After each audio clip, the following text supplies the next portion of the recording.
this is a topic for today about online meetings. And I think you guys are all quite familiar with online meetings and with the Zoom app. I wanted to show you this first. This is the downloaded apps for Android and iPhone for the month of March, actually for 5 days in March. And you can see the most downloaded apps are these, and actually these 3 apps are for video talking, conference calls or talking face-to-face. So whether you guys are having meetings with your family, which probably a lot of you are having, or you're having meetings at work, we're all having a lot more online meetings. Now today I'm not talking about meetings with your family, because we talk about agenda and stuff like that. I'm talking about our business meetings, yeah? And so we've become in love with Zoom, right? And there's a behavior shift that we have more online meetings. You guys recognize this, yeah? You can talk, we can have interaction, yeah? No. Yeah, okay, no, good. Now you guys might have this idea of the perfect meeting. Here we go, the perfect Zoom meeting. This guy, he even has his own background, which I think he's taken from The Simpsons. Everyone is so engaged and happy and involved, and this is how all our meetings should be, right? But the reality may be a little bit different, yeah, for Zoom meetings. And can you hear me? Hello? Can you hear me? Yes. Does that seem familiar? Yeah? And also, Carla, yeah? Carla, okay? So it's not quite as straightforward as we hope the ideal should be, right? And so with the meetings, there's a bit of a behavior change, you know, in the way that people are working, right? You can see these guys here, yeah? So I'm going to offer you some solution how to improve the meetings. I think you can take something away from today that will be useful for you, yeah? This is the things I'm going to talk about today. So I'm going to talk about managing meetings, your content, communication, and how to make some interaction in your meetings, okay? Online meetings, yeah? So first of all, about the meeting management, okay? A lot of people don't do this, but you will see when we have the town hall meeting that we have a moderator, right? Who's the moderator at our town hall meeting? Susie is the moderator. So moderator, Rex is kind of behind the scenes, right? Susie's the moderator. She follows an agenda. We have an agenda in the town hall, right? What's going to happen first, second, third. And she makes sure we follow that agenda. And for a lot of our online meetings, sometimes we have an agenda if there's a lot of people there. Sometimes we don't have an agenda and people are like at the meeting, don't really know what's going on. So I would say even for some meetings, you need to have an agenda, actually. Okay? A moderator can help follow an agenda. Moderator Susie can also help control the time. Okay, Brando, time is over. You guys may remember once or twice, yeah? Okay? Control the time. In the meetings, they tend to run over. If you have someone moderating, then you can control that, right? And a moderator should also summarize at the end of a meeting, like what's the actions, what's the main points, what's the agreements. I think that's quite important. We don't always have that conclusion at the end of a meeting, yeah? Now, I'm not saying for town hall, but I'm saying for our meetings, this could be quite useful. And the other thing is like, maybe you need meeting notes so the moderator can share the notes afterwards. Now, if we have like a HR department meeting, we kind of use a moderator. And our moderator is also our boss, usually. And so that's quite hard for the boss to do these kind of things and also to think about the main situations they're dealing with and what's the answers. So if you are a boss, and I can see 1 or 2 here in the room, I would suggest you to elect a moderator to release your load when you're in a meeting, yeah? To reduce your workload when you're there, yeah? Now, that's about meeting management, okay? These things, maybe you need them, maybe you don't. It depends on the number of people in the meeting, but 1 or 2 of them can be useful. This next one is about the content of a meeting. So this I think is more of a bigger problem for us. This is from our annual conference, okay? This is a presentation that was given. Can you guys see like what the content is here? No. Right, okay, so you see there's kind of like a problem with this slide. You know, if I was presenting this in a meeting, like it's quite hard to follow, yeah? Like you can see the title, okay? You can see the color, you can see there's two things. Can you see any of the details? Pretty hard to follow, right? Okay. So what I would suggest is, first of all, is to separate this out into more than one page. So if you are having a meeting or organize a meeting and you say, okay, you can only present 3 slides, then you're going to get 3 slides like this, right? With a lot of information. You should limit the time rather than limit what's inside a slide. So then people can present their slides look a bit more like this with spread out, right? Okay? But even though I've separated this information into 3 slides, can you still follow this? No. You can't, right? So the other problem is here, what's the problem here is there's too much text, yeah? And I see this all the time in our meetings, in like a lot of text. So if you're presenting in this meeting, what are you doing? Are you reading the text out to them and they're listening? If that's the case, you could just make a video, right? And then you can send them the video. But before you send the video, I implore you to watch the video and see how silly you look reading the text from a presentation like that. So I would say reading the text out is not a good idea, yeah? Okay, your idea here is to have some key points and to be sharing this with those people. So what I would do is I would take this and I would separate it into these 3. So what I've done here, I think I can show you with this one is easy. Okay, you've got your title, which I think most people can see, 3-year plan. And then I've separated the titles a bit more clearly, okay? Channel expansion, ×2. Target, 50,000. 1,500 benchmark stores. Improve 6,000 storefronts. Okay, that's quite clear. I've left out some details. I'm presenting or holding this meeting. I'm going to talk about those details when I'm presenting. And that's a better way to control your content. And here's just another example. Less is more. What you guys need to get good at is people like to add things onto the page. So you've got your main point in your title, and that's quite clear, yeah? Okay? But then, okay, we need this information, and then we need this information, and then this one, and now I can't see what the main point is. I've lost it, yeah?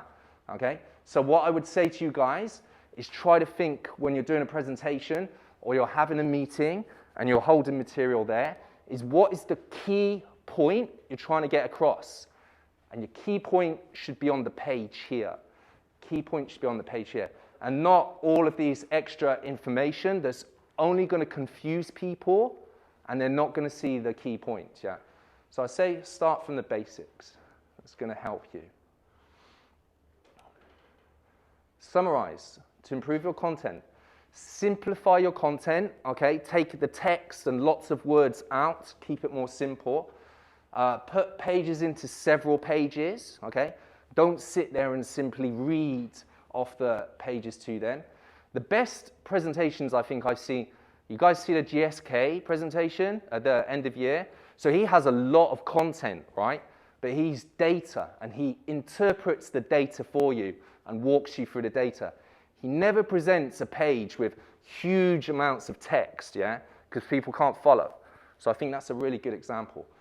Remove extra information. Do you really need to keep that information in?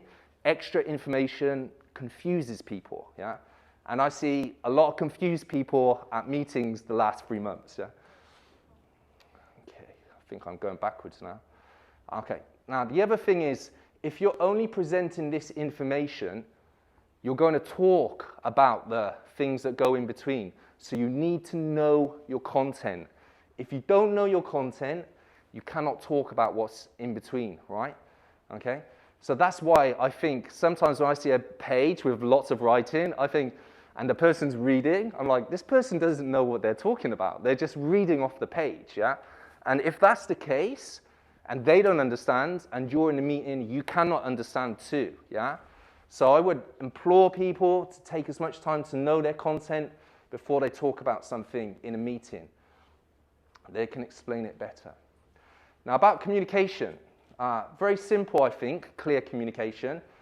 What I'll ask you guys this as a question. What is the single most important thing you think for a meeting, when two separate groups are meeting? One word. Discussion, yeah, okay. What's the reason you have a discussion? Decision, yeah, okay. Before you get a decision, you need to get something else. Information, yeah, okay, so you give me information, now do I understand, right? Okay, these are all parts of the process. This is a very important part of communication. I think you would agree, yeah? And often I see in a meeting is that people don't understand. So we need to improve the understanding in meetings, okay? So simplify your messages. So you remember I just said remove some of the extra information from your pages. And that's the same when people are talking. People like to talk too much or add every little detail. And the other people are, well, me lula, yeah, okay, I don't know, I've lost my way, yeah, okay. Here's an example of a very simple message. Get your cape, wear your cape, fly, yeah, okay? You could add a lot of details to that. This is Superman, right, by the way, okay? You could add a lot of details to that, but that's a very simple, clear message. The more details you add, the core message gets lost, yeah, okay? So try and keep your messages simple. Now, next one is speed. Before I go in. So when people are talking, if they're nervous or they haven't presented before, they usually speak more quickly. And on average, 1.5 times. That's natural, yeah? If you're presenting and you're a little bit nervous, do try and control your speed. Try and slow it down. And I have seen a lot of meetings, and that includes town hall, all the way down to local meetings, is people talking too quickly. Now, another reason people may talk quickly, maybe I think if I talk too slowly, yeah, I'm wasting your time, right? So I need to talk quicker. But if I talk quickly and you don't understand, I wasted even more time, right? Okay? So this is an important thing. Speed needs to be not too quick, needs to be controlled. But also there's a limit. So to give you an example, you can speak slowly when things are important. If there's confusion, you're trying to explain something, or if you're introducing new ideas, yeah? You can speak a bit quicker when there's some excitement, something good happened, or you want to bring some passion or emotion. You can't see emotion right now, can you? Yeah?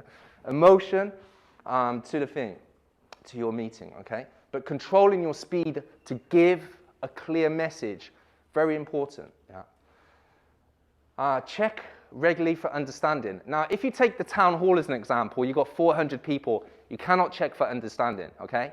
But in a lot of meetings where there's a smaller group, maybe there's 6 or 8, yes, you can check that people have understood. And sometimes I see people are really good at that, and they do, and other times it may get left behind. They don't think it's the most important thing. But if people didn't understand, then you wasted your time delivering the message. And also, a lot of time when I have checked for understanding in the meeting, I found out that they didn't understand, yeah? So then we had to go back through. So checking for understanding, by asking questions, ask them to summarize, ask them to repeat back the main points.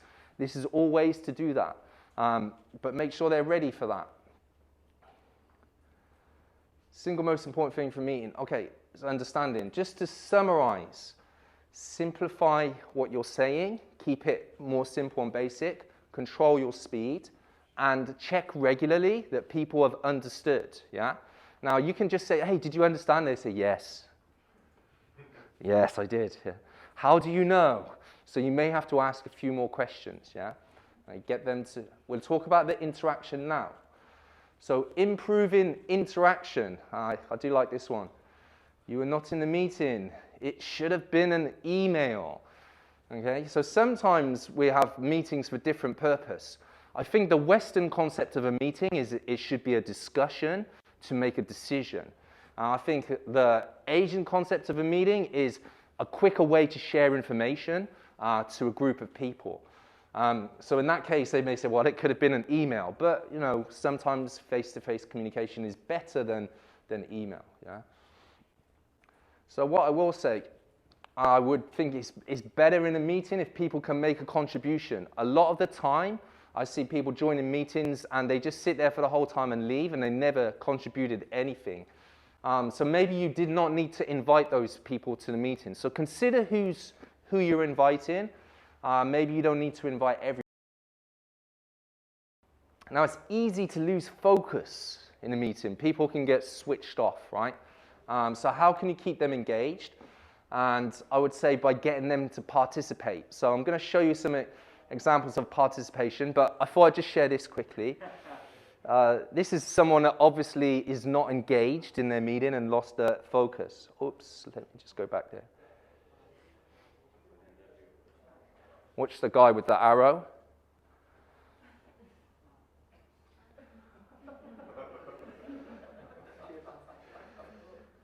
Okay. Let me just show that again, just in case you didn't see it. It's this guy with the arrow. This guy's my hero, yeah? He's back, yeah. So obviously with this guy, he didn't need to be at the meeting, I guess, and he's not getting anything out of it, that's for sure. Quite a clever technique. Don't suggest any of you guys to use that, by the way. It's just meant as a piece of humor, yeah? Now, how to improve interaction? I have a couple of suggestions. At the beginning of a meeting, if it's 6 or 8 people, you can do this, right? If it's 120 people, of course not. Maybe just some key people can introduce. But get people to introduce themselves and their role in a project or something like that. That has been shown to increase participation later in the meeting. So by introducing themselves at the beginning, they feel they're part and they will join later. There's a psychological, reason behind that, but it works. So get people to introduce themselves. You can assign tasks to people in the meeting. If I give someone a task in the meeting, I'm going to point at my boss here, okay? I can give my boss a task on a meeting. She's probably going to ask me questions about the task because she's not quite clear. So that can improve interaction. Ask people to contribute ideas. Okay, what do you think about this? What's your thoughts on this? At a person. If you ask an open question to everyone, okay, what's your idea about this? No one says anything, yeah? But if I say, if I say Gao Lien, what's your idea about this? He would probably give me an answer because I pointed it at him, yeah? So ask people to contribute ideas. Another thing I've seen which is quite clever in a recent meeting is that there was a short meeting, it was like 20 minutes, and different people presented different parts. And I thought that was quite cool. Actually, that's quite a good way to present it. And that gets people more involved if they're presenting in the meeting, more focused. So this is a good way to get some more interaction in the meeting. So a couple of simple suggestions there. I wanted to point out this. This is some of the problems, most common problems with Zoom meetings. And I'm just going to highlight a couple. I'm not going to talk about these ones at the top, like the cost and the room. I want to talk about this one. So one is bandwidth constrained. Did you guys ever experience that? Like car or some problem logging in? Okay, that happens. So if your whole meeting is going to collapse because of that, I think you should anticipate it. You should be ready for that. You should have a backup plan if everything if the logon is not too good or it's not too clear, the video doesn't work or something like that, yeah? Workers are uncomfortable being on video, or employees are not interested in using video. I think you have to be quite careful when you're having a meeting and you ask people to join it, but you expect them to share their video. Certain cultures, they don't want to do it. You guys will notice that when you have meetings with other countries that there's always a black screen, some people, right? And then others, like they're always there, right? That's just that's quite an interesting thing, but it's just the way people are. And a lot of it is culture related, and especially different between sexes, okay? So if you need people to present on camera, you should let them know before. Camera, for some people, is a big put-off. They don't like it. And I know myself, if I'm being told I'm going to present on camera, there's a little bit of a difference, in my preparation. If suddenly someone asks me to be on camera, oh no, it can cause some problems. So that's the kind of the end. I just want to give you a quick summary. of the things I've talked about. I have noticed a lot of issues with meetings. Use a moderator to manage the meetings, especially for bigger meetings. Improve the content of your meetings to be clear, okay, not over content. Less is more. Improve your own communication, speed, getting people to answer questions and understanding, things like that, check understanding. And try to get some interaction, get people to introduce themselves, get people to co-present, and get people to answer questions, things like this. It shouldn't be too one-directional, I think, yeah? And so with that, I'd say, this is from the HIP dictionary, yeah? We should hang out soon. It can mean any time between next week and 5 years, okay? Thank you, guys, and have a great Labour Day break.